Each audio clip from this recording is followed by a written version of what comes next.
Hey, what's up guys? A new toxic spam deck has emerged and sinisterly slithered its way up to rank 11 in the world. By using versatile high damage cards like Goblinstein and Cannon Cart, you can defend, delete entire pushes of your opponent, and take towers at the same time. And with a quick card cycle of Evolved Ice Spirit and Spear Goblins, you can constantly get back to more Cannon Carts to take over the entire map. I've been talking to the best players in the game and they've all been wondering why Goblinstein and Cannon Cart are still this strong. While you're skillessly spamming battle rams to get to the evolution and bandits at the bridge to break through when your opponent's at low amounts of elixir, they're going to give you free elixir advantages going directly into a Cannon Cart and a Goblinstein that counter push, and an Ice Spirit that will freeze any battle rams or ram riders so they don't get charges on your tower. When you're up elixir or your opponent's Pekka is out of cycle, the simplest way to secure wins is dropping a Goblinstein in front of a counter pushing Cannon Cart or an evolved battle ram. Let's savagely spam with this new sinister strategy to assert dominance. And big ram love to everyone supporting the channel with creator code SirTag. So peace wins, but if you don't cycle cards, you're gonna get ripped to pieces. Your tower will end up decaying over time, my dude.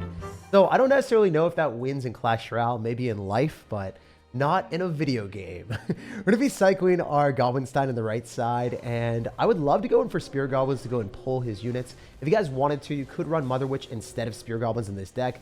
I just prefer Spear Goblins because I hate losing to people that are running Pekka, and that is also why the rank 11 player is likely playing this for a faster cycle so he can spam more evolutions.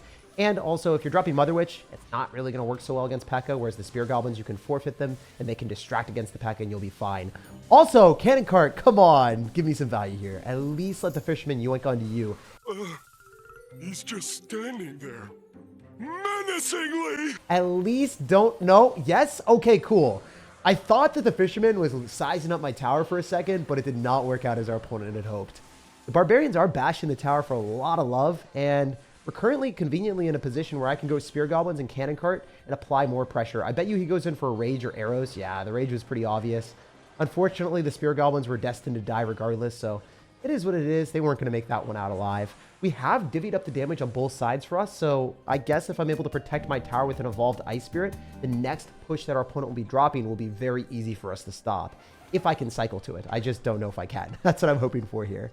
So I'm going to go for an Ice Spirit up top, and then I'm going to go for Goblinstein. I'm going to wait a little bit.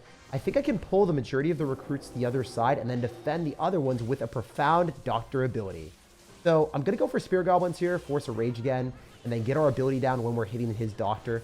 Ideally, that's the best possible transaction. We aren't able to fully finish off the Doctor, but we are able to do a bunch of damage. The Recruit is going to charge on my tower, but fortunately for us, we do swiftly secure a defense against the Doctor, which I think was the main menacing part of his equation. If he was able to get a Doctor ability, I don't know if we would have been able to salvage the situation. So Fisherman's out of cycle. That means he's likely going to be in a bad spot. If we're able to go in for a Cannon Cart, Ice Spirit is going to be deployed directly on the Goblin Giant for sure.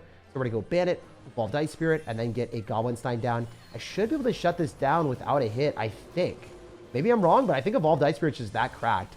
So yeah, easy defense, minimize the damage potential of our opponent, and we get a glorious Goblinstein ability paired with this Battle Ram. So it could be a phenomenal spot for us to go for Spear Goblins yet again, continuously pile on the pressure at the bridge when we're up elixir, because generally, when the opponent spams directly into a Cannon Cart, they're going to be down a lot after that. You call yourselves good neighbors?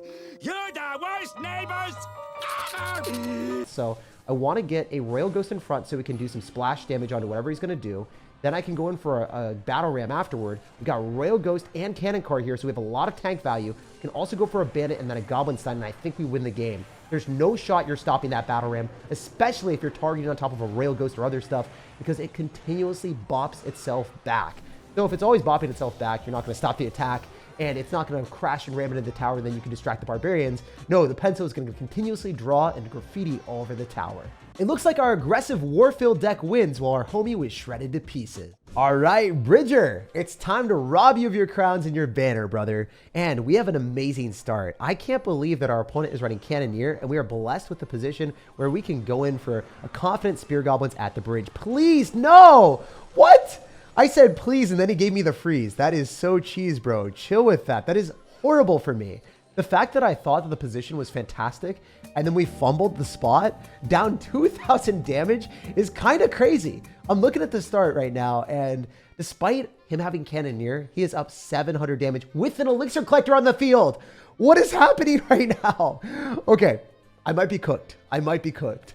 But I'm going to try my hardest to bounce back. We're going to go Spirit Goblins here. And then one of the main downsides of this deck is the fact that Elixir Collector is very hard for us to deal with when we only have arrows. And he doesn't just have one. Bridger is doubling up the trouble with 2 Elixir Collectors all over the arena. So I could pop an ability here. I don't think it's necessarily going to be the best. I think that was super stupid. And I really fumbled that bag. But we'll bounce back with the defense here, guys. Just you wait. I'm going to go and pull the Elite Barbarians with the Battle Ram, and then I should be able to shut them down with a Royal Ghost afterward. So these Barbarians on the left are a little bit of a problem because he used Freeze, but at the same time, I'm looking at this position now, and I'm liking our Barbarian damage on the right. Also, him going for arrows means that he has nothing for the subsequent Spear Goblins that are spammed in the right. So I might be able to take the entire tower with 3 Spear Goblins, which would be kind of stupid, but it didn't exactly happen. It was kind of a close situation. Man, I wish I didn't overcommit with the ability on the left side. If I had 2 more Elixir right now, we would be tangoing all over the map. We'd be dancing on this guy's grave. But the situation has become extremely grave for me. Just looking at this evolved Battle Ram with a regular Battle Ram, like, what are we playing into, bro? How do you even come up with this stuff? Anyway, I'm going to pop the ability, and then I'm going to go in for a Royal Ghost. And then we should be able to take tower. It's just one of the weirdest pushes I've ever played against in my life. Like, the homie legitimately just dropped like evolved Battle Ram with a mirrored up Battle Ram. That doesn't reach my tower, but I do want to keep our Barbarians off of our cannon carts, so that is important for me. And then I wonder what we do here. If I get Spear Goblins down, those should not reach my tower, and even if they do, they will die. A lot of firepower here. So I'm going to go Battle Ram with a Goblinstein. Then I'm going to pop the ability, and I should win. Despite our opponent having multiple Elixir Collectors on the field at one time, having a huge advantage, I think we got him, guys. He's not going to be able to stop this tower from falling, and I should be able to continuously apply more pressure here with a Cannon Cart and Ice Spear on top of impending Elite Barbarians. I think there's going to be E-Barb, so I just made the prediction, and I got it. Very cool. And we're going to be able to go for an Evolved Battle Ram in the right side and show him a taste of his own medicine. How about that, brother? How are you going to stop this thing? Oh, he's not. He's just like full sending, apparently. Is that the strategy? Oh, wait, never mind. Is he actually able to stop that? That's crazy. He used his freeze, and then he's going in for even more elixir here, too. All right, well, we have to go in for a Spear Goblins, or we are roasted and toasted. I also need the arrows, most likely, because the E-Barb will do too much. Yeah, if I didn't kill that, I lost. Can we do this? And then go Evolved Ice Spirit on the Evolved Battle Ram? Like, what is happening here? I need to stop this. I need to stop this. Die. No one loves you, Battle Ram. Only love my Battle Ram, not our opponents. What is going on right now? This is insane. All right, I think I can get a Goblinstein down to retarget his Inferno Dragon before it takes my tower. And then we should be able to kill his other Inferno Dragon. This is legitimately one of the wackiest, wildest rides I've had in a while. He's going to mirror arrows, but that's not going to do enough. If I arrows on top of his tower, the Battle Ram connects. We bridge our way towards victory. Wow. All right. That was legitimately one of the most wild games I have ever wandered my way into in Clash Royale. Genuinely beating Bridger with bridge spam feels fitting, so we'll collect the crowns, jump on to the next one, but that was way sketchier than I ever intended it to be. Not gonna lie, if you match into double elixir collectors with no way of damaging it down besides arrows, you'll probably be pretty miserable. But it's a testament to this deck that we were still able to pull out the win in the end, despite being down what seemed to be like 10 elixir. Here's Johnny. So our strategy against this dude, since he's wanted, we got to make sure that we don't make any big ballsy plays. We're just going to go in for a calculative Spear Goblins at the bridge and try to get value out of them because they didn't get value for us last time. We ended up getting steamrolled and losing a tower. So I'm going to focus a bit more in this match. Definitely going to go in for an Ice Spear and a Goblinstein. So the reason why we're doing that is we want to stun that Hog Rider as much as we possibly can so it only gets one hit. I was honestly hoping it would get 0, but it did end up breaking through and become a hero. So not ideal for us, but it is what it is. We want to be able to kill this cannon. I don't think popping an ability would be very smart. So I'm just going to reside on the arrows as my best possible play there, finishing off the Firecracker, and then hopefully the cannon cart will devour the rest of the Doctor. So our strategy now is actually a little bit risky. I think if I go for a Royal Ghost in front and then a Battle Ram. No! I pushed the wrong thing. Well, I might have fumbled that a little bit, but at least the Royal Ghost didn't get hit by the Ice Spirit, so maybe it was better than I thought it would be. But sometimes the Royal Ghost doesn't hit the Ice Spirit fast enough. Sometimes it does. If it hit the Ice Spirit fast enough, we would have just instantly taken the tower, but we took the tower anyway, so this looks like a win. This is one of the most wonderful ways of winning in Clash Royale when your opponent doesn't have a building in cycle and you barrage through with your aggressive battle ram. So a lot of times your Goblinstein will bait out their building, and then if they don't have a building in cycle and you battle ram with a Royal Ghost in front, the Royal Ghost will remove all of your opponent's distractions, where you could arrows on their distractions like Ice Spirit and Skeletons. They have no way of stunning you besides like a log, and if they don't do that, they instantly lose the game. So Johnny got shredded, and he is kind of going insane, in a lot of pain, and he just left the game. Quality 3 crown pickup. Let's bounce on to the next one and keep up the streak. We got a game against Whale J. I wonder if this guy spends more money than OJ in Clash Royale. It's going to be hard for him to beat that, but maybe he just poops money. We're going to be dropping our Goblinstein in the back, and it seems to me that we're probably playing into someone with a Hog Rider or Ram Rider cycle deck, and that is exactly what we're playing into. Whenever I see Firecracker, I have a sneaky suspicion that is going to be the case. So, yeah, case closed. We knew he was going to be playing before he even played it. All right. Also, in this type of position, it's important for us to get the cannon out of cycle so that I can get maximum value with our battle ram. Generally, that's how we like to win the game, so trying to get that cannon out of cycle as early as possible. I want to go in for a Royal Ghost here because I think it pairs better with the battle ram than a cannon cart. I'm going to go and do that immediately. And then I'm going to get ready with arrows because he's going to go for like an Ice Spirit most likely or Skeletons. Oh, he got back to cannon! What the heck? What is this cycle deck? Oh my gosh, the Barbarians are going to make their way onto the tower with a Royal Ghost guiding them. Fantastic position for us. I just didn't take the tower like I had hoped to. So, you know, I got to manage expectations sometimes. I'm going to go in for a cannon cart off to the side, and I think we're able to comfortably activate King Tower against this Firecracker. Who knows, though? Maybe it's going to shimmy off to the side. Nah, we're chilling. We're chilling so hard out here. So, with an Ice Spirit on defense against Hog Rider, I don't think we're going to take as much damage. And this is how I really rate the Spirit Goblins in the deck over a Mother Witch, because a lot of the people that are running Hog Rider cycle decks will have Earthquake, and then they'll log, and then the Mother Witch just dies, and it feels like a useless card. Whereas the Spirit Goblins, they're able to cycle you back to your Ice Spirits and get you back to a better defense against opponents that are going to have good answers to you. Like this guy, he's going to have Cannon. He's also going to have a really annoying win condition. Okay, so I'm going to go Ice Spirit here. He'll probably log. We'll see. 100% going to arrows that as early as I possibly can. We are not in the business of taking Firecracker damage. And that King Tower activation came up so freaking clutch. I don't know if you saw that, but the last shot came from the King Tower. And if we didn't get that, we would have taken a hit. So I can also go for a cheesy play. Another underrated tactic is going Spear Goblins to push the cannon cart. So watch as the Spear Goblins move faster and then create a disaster for the opponent, forcing him to go in for Skeletons, Firecracker, basically all of his elixir there. He actually overspent for sure. We go Bandit, and then we're going to go in for a arrows on top of the Firecracker so it doesn't do as much damage. He still doesn't get a Hog Rider hit!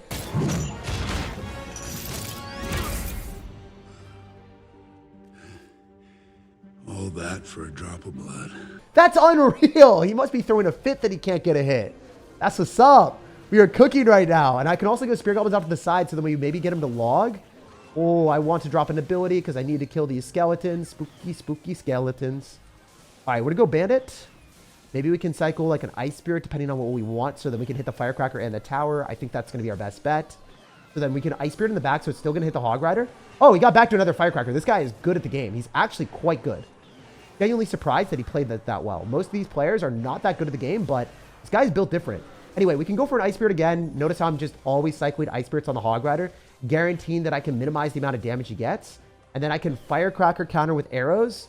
Then hopefully the Bandit dashes near the tower. We'll have to wait and see if we can get it. I'm trying not to overcommit here. I'm going to pop the ability if I can. Ooh, I didn't. A little bit sketchy. A little bit spooky, but it's okay, hopefully. We'll see. I need to get a evolved Ice Spirit down on the monster and the hog. Now I'm going to arrows again. I think we're okay here, but it's looking really sketch because he played that well. I mean, the matchup is 100% in his favor, in my opinion, because the way I see it is if you are running a Hog Rider deck and you're good, you should be able to beat someone without buildings, but our deck has outplay potential. That's the one thing that I do enjoy about it. If we play better than our opponent, we can still finesse a W. So I'm going to try to go in for like a cannon cart here. Maybe go in for a battle ram off to the side if we can kill his cards. That's what we're going for. We're going to go Spear Goblins here. Going to save our situation where the Bandit might be able to break through, and then arrows on top of the Firecracker when we get the opportunity. Okay, I think this is too good for us to pass up on. I'm going to arrows on his units instead. We can break through and pop the monster ability. We will win the game. I have to pop it early, though, because I'm not going to be able to break through the cannon otherwise. That was so smart on him. I'm going to keep going for cannon carts up top. If the Bandit dashes, we will win. But the Doctor is locking on the tower. Huge value for me. Let's freaking go. This is where we go in for the win. I'm going to arrows and hit the Firecracker. And then I'm going to pave a pathway for this probable connection. I hope it is. It's not necessarily working. Man, this game is really coming down to the wire. Guys not giving us any availability of breaking through. We just want a non-stop flight near your tower, bro. Can we just have it happen? Is that too much to ask, my brother? All right, we're going to get ready for a Hog Rider that's going to come down any second. I mean, he's got a lot of elixir in his bank. I hope it doesn't happen. You never know. I'm going to go Ice Spirit. I'm going to go Arrows. There's 8 seconds. There's no way a Hog Rider's reaching my tower. So he has to Earthquake Cycle me. I think he's trying to go for the Hog Rider, but it's just not going to hammer in time, my guy. We gotcha. Let's go.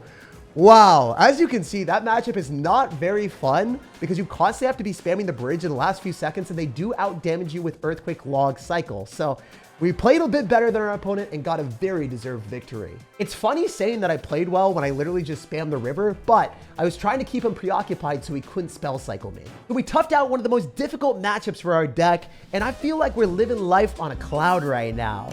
Definitely in a superb position, feeling fantastic, and I always feel elevated after we win a difficult matchup because then I'm like, oh, you know, I'm playing well. It's a good memory for us to have. It's always horrible losing to like an Elixir Golem deck or maybe losing to something in like the last second. It's super tilting, at least for me, to lose to Elixir Golem. You guys let me know down in the comment section what gets you tilted in Clash Royale, what match you play, and then you're like, oh man, I don't want to go on to the next game.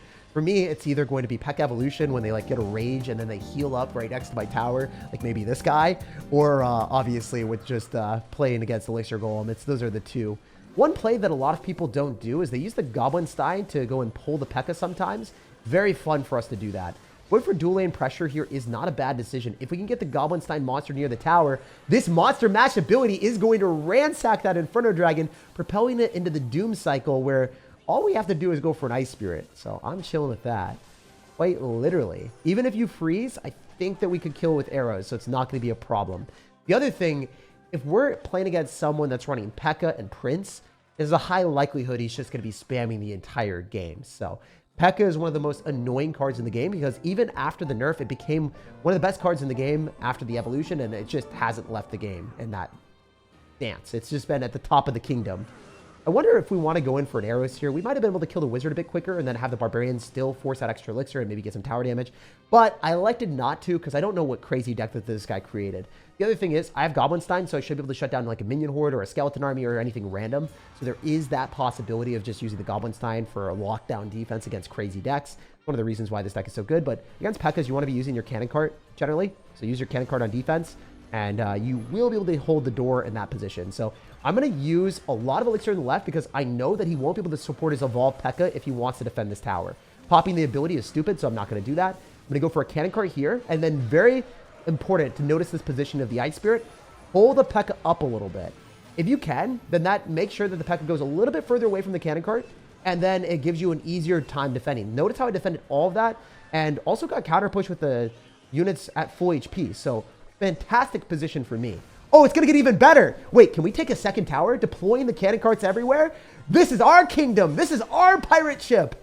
We are cannonballing away on everything you own. You must atone for running Evolved Pekka, sir. This is your problem that you are paying for. So, yeah, if you guys hate Evolved Pekka, use the cannon cart plus the Ice Spirit. Go opposite lane when they drop the Pekka in the back because so many brainless people will spam an Evolved Pekka in the back and expect to win the game with that because that's what everyone's been telling them to do on YouTube.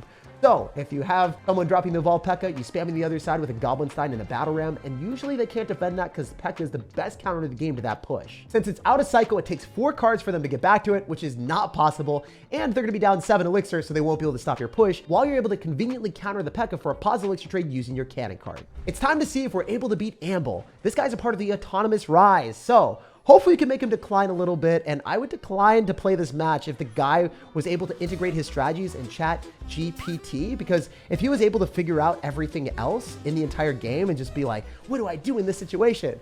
It would be pretty scary. I don't think the machine learning is optimized to that degree. Usually when I use it to like see what Clash Royale stuff is good, if you type that stuff in, it's kind of scuffed. It hasn't been trained on a large enough sample size.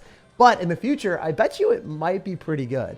Just right now, it's definitely not optimal. Like any program that tells you the best Clash Royale deck doesn't play the game. So maybe it's theory crafting off of stuff that it is on like Google search or something. Like for instance, if you type in like the world's best Clash Royale player, sometimes Chief Pat pops up and He hasn't played the game in forever. Like, bro spent a lot of money on Clash Royale right when it released and was in a Forbes article. And then, you know, all the autonomous large language models are being trained on the data sample of like everything on the internet. So they're taking that information that's on the internet and not necessarily realizing that it's not all accurate or up to date. So yeah, if you guys want like a Chief Pat-esque deck from 2016, then maybe use large language models right now. They're not very good. It is funny. So we're gonna drop a cannon cart directly on this. Yeah, I think we're good against this aggro bowler boy. And then we can Ice Spirit and Spear Goblins here, or we could just Bandit. Bandit is 3 elixir, so it costs the same and it'll force out more pressure. Because defending to offense, this Bandit will definitely force him to drop an Electro Wizard building, something of the sort. Love to kill this Tombstone. Would love to drag it down to its grave. And then we can go in for another cannon card here. Deploy that real quick. The cool thing about these games is like, there's been such a stark variety of decks that we've been playing against. It's not just been Pekka all the way. Like, this guy is literally running Goblin Giant Tombstone. I think this is the first time I've ever played against anything like this in my life. Oh my gosh, he's got a full Musketeer. This guy is cooking. Let him cook. All right, well, I really want to cook him. If we can go arrows directly on the Electro Wizard, if we were able to kill that with the Royal Ghost, no, you stupid ghost. Why didn't you ghost the skeletons and hit the Tombstone itself? Dang it. Also, the Evolved Musketeer is such a wimpy warrior. As soon as it becomes like a regular Musketeer shooting its 3 shots, it just isn't as good. So I bet you he goes in for an Electro Wizard here. Let's go Royal Ghost with an Evolved Battle Ram. I think that's more than enough to clean everything up. There's no way I'm losing in the left, so might be able to take his tower out on the right, hopefully? I don't know.